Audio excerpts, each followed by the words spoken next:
There we go. All right, you've selected a sample of 20 beads from the jar. You're going to calculate the proportion that are red. Now, somebody give me your proportion that are red. 55%.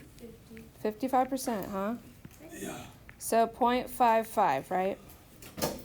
So, that's okay. It's okay. 0.55. So, that is, if you were guessing about the whole jar, that is where Bennett would start his guess based on his sample, right? We call that our point estimate. That is the value we get from our sample. All right? Now, identify the population, the parameter, the sample, the statistic. Y'all remember these vocab words from chapter 2 back? All right, let's start with the sample stuff because it's kind of the most obvious. What sample did you just take? What was it? 20 beads, yeah. 20 beads. And the statistic is the value that you found about your sample. So if I use Bennett's numbers, the statistic member gets the hat on it. So it's p hat 0.55. Yours is going to be different, probably, and that's fine. So if you start with the sample, and then I generally work backwards to identify then the population and the parameter, okay? So if my sample is beads, my population is all the beads in the jar, okay? The parameter is, what is it about the beads I want to know? I want to know the percent that's red, right? The percent that's red, and that symbol is a P, not the P hat, but the P. Do y'all remember the difference in the symbols? Vaguely, at least, for now. Okay, so do you think that your percentage is exactly correct for the whole thing? No. Why not? It's only 20. It's only 20, and how many's in there? A lot more than 20, right? So nobody believes wholeheartedly that they're exactly on target, or do they? No. Okay, so what we're going to do is change our point estimate into an interval of values by adding and subtracting some value from your estimate. Okay, so like if I start at, here's how I visualize this, guys. It's like here's my point estimate. If I use Bennett's number, 0.55.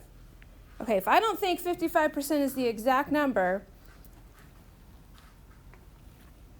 what do you think the real number could be? Like, let's make a range. If 55 is the center, if I add 10% both ways, do you think it would capture the real number? 20%? 30%? What do you think? You think 20? Yeah. Now, your number may be different, so you may want to add a different value. But if we're using Bennett, okay, so you're saying if I add 20%, that would put me at 0.75. And if I subtract 20%, that would put me at 0.35. Meaning, I think the true percentage of red is somewhere between 35 and 75%. Does that seem more plausible? Yeah. Yes, thank you, Bennett. Everybody didn't use 20, did they? Seriously. You could use 5. You could use 10. You could use 12. Whatever wiggle room you want to add to your number that you think will create the range that will capture the right value. You're tracking with me here? All right, use your point estimate and chosen. So this number that we've added and subtracted right here, in our case the 20, is what we call margin of error. Y'all heard about that before? You never heard of margin of error? Okay.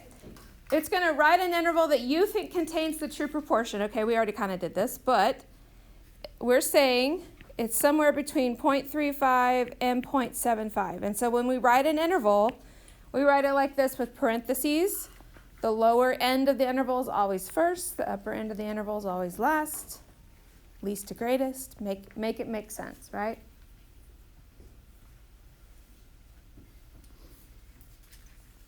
Now, how confident do you feel that your interval captures the real proportion?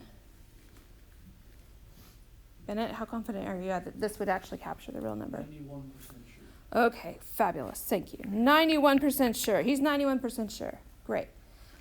You put down what you think about yours. You 100% sure it's in there? 92%. Or 92. That's fine. All right. So if I had to interpret this,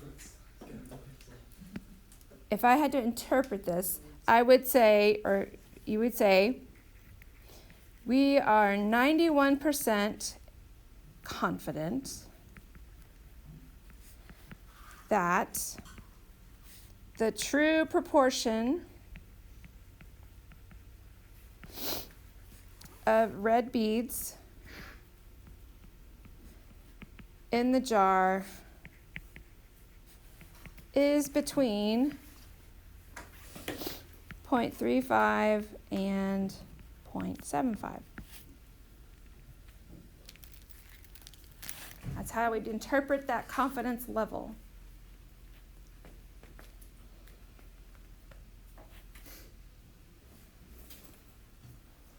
Now, let's say someone else has an interval of 0.27 to 0.33, and we're going to work it backwards. What is their point estimate? Remember, the point estimate is the middle, right? So if you think about that drawing I like to create, it's giving us the left-hand value, 0.27 and 0.33. The point estimate is the midpoint. How could we find it?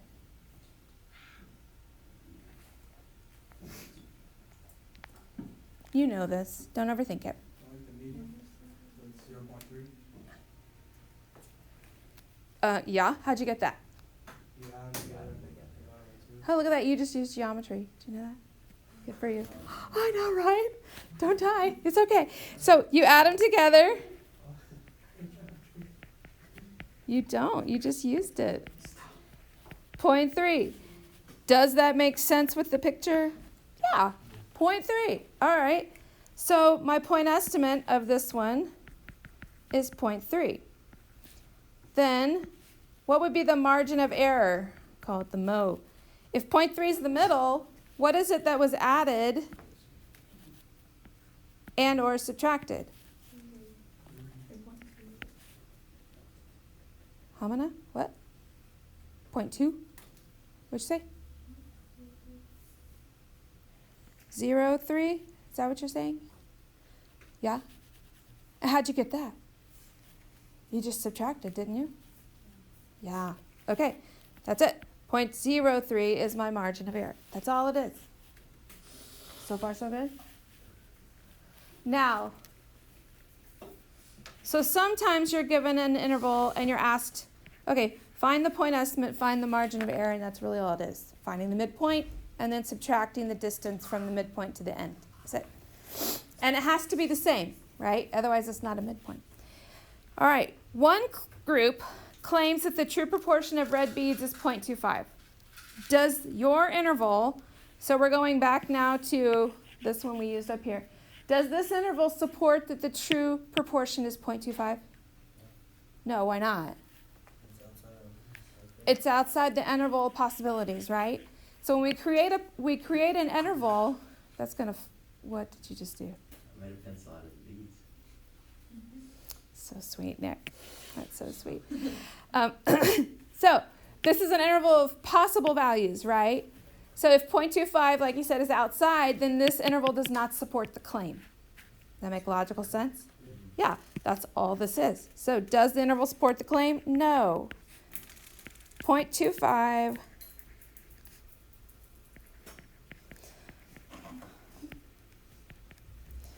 within the interval created. Good job. I knew it would happen. I did not predict it was going to happen on two sides of the room at once. That's a new one. Do you know what I'm talking about? Dropping the beads. One fell over there, one fell over here at the same time. I didn't drop it. Somebody dropped it over here. Yeah, Dylan did. Dylan. He's playing with beads. He's supposed to be at cross country. He's not even running. Dude. All right, so far chapter 8's not so bad, is it? It's not at all. Is mu, the curly M, remember?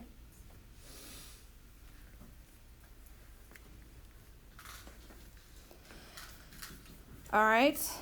Intervals on this number 2 and 3. For the interval A and B are just two numbers, okay? To find the point estimate, what would we have to do with those two numbers? Like you said before, we add them up and divide by 2, right?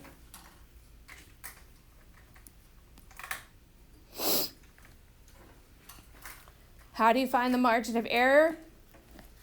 Well, if you don't visually just see it, you can take the higher end, subtract the lower end, and divide by 2. That's one way to do it. But most students don't even use that. They just know that they can find the point estimate and figure it out. All right?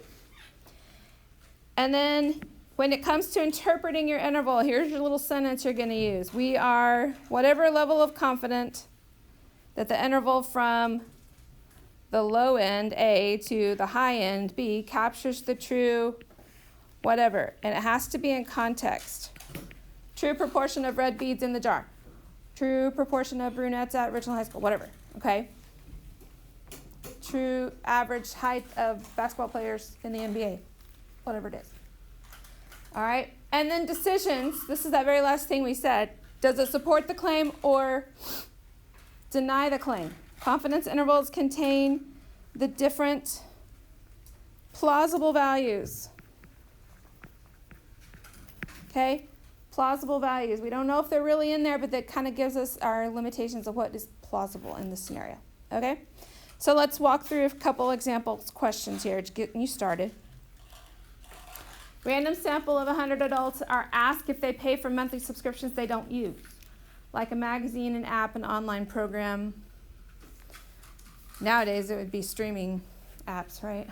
Also, many do because they've never taken the time to cancel, or they didn't know they signed up for it. 95% confidence interval for the proportion of adults who pay for subscriptions they don't use is 0.352 to 0.548. Interpret the confidence interval. So that's this little sentence structure I gave you right here. All right, so how are we going to start this? We are what? 95% confident that the interval from the low end was 0.352 to 0.548 captures the true what? This is where it gets annoying and wordy, right? It's always given to you in the sentence stem. It's right here. Proportion of adults who subscribe to, pay for subscriptions they don't use.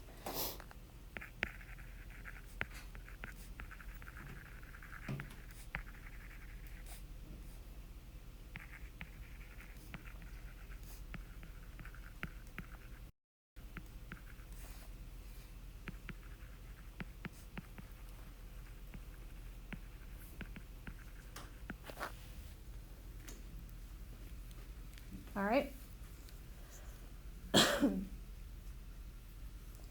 Calculate the point estimate and the margin of error.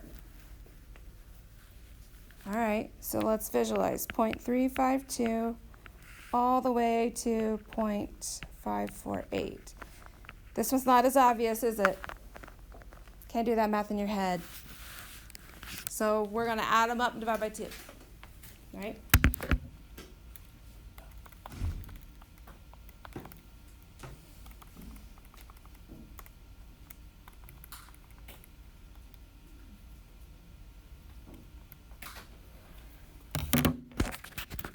Get 0.45. And all I did in my calculator, nope, I want the point estimate, would be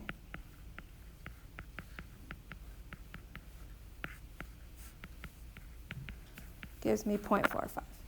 Okay, that's my point estimate.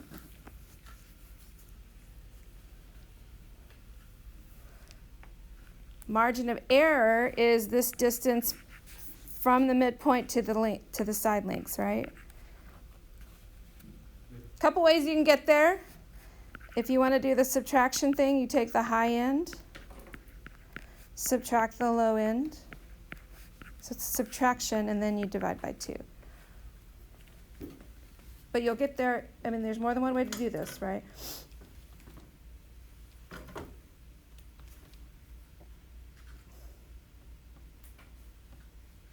Oh, shoot.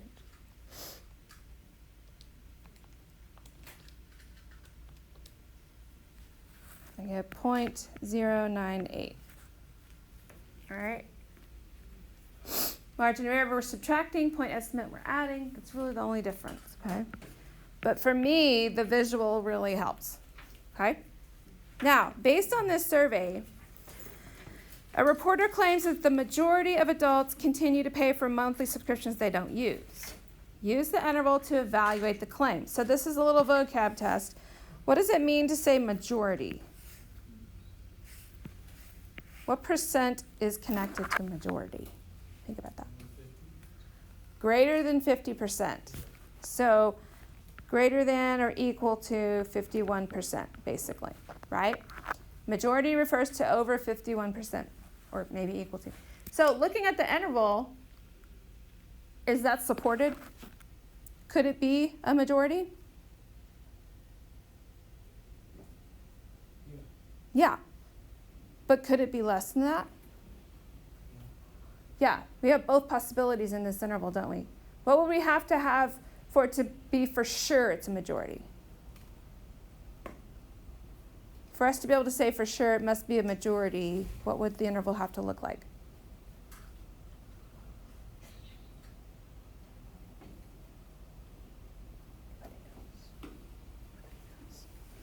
What do we say majority has to be? 51%. So the entire interval would have to be 51% or higher for us to be completely confident. Does that make sense? Because there's values in our interval that are lower than 51%, like 35%, that's way lower, right? We can't be for sure. We can't be for sure. That's why we never say we're 100% confident, right? We're just not for sure.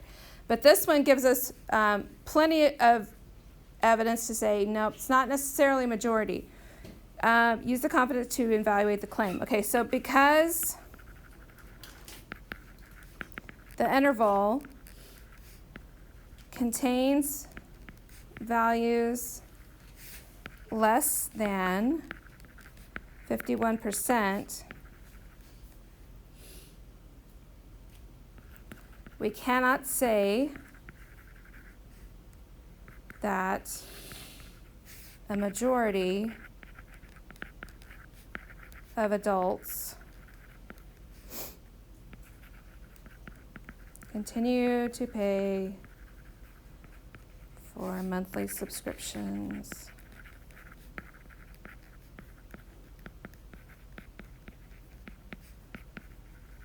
they do not use. All right, so it's just a thinking question, looking at your numbers and think through your answer.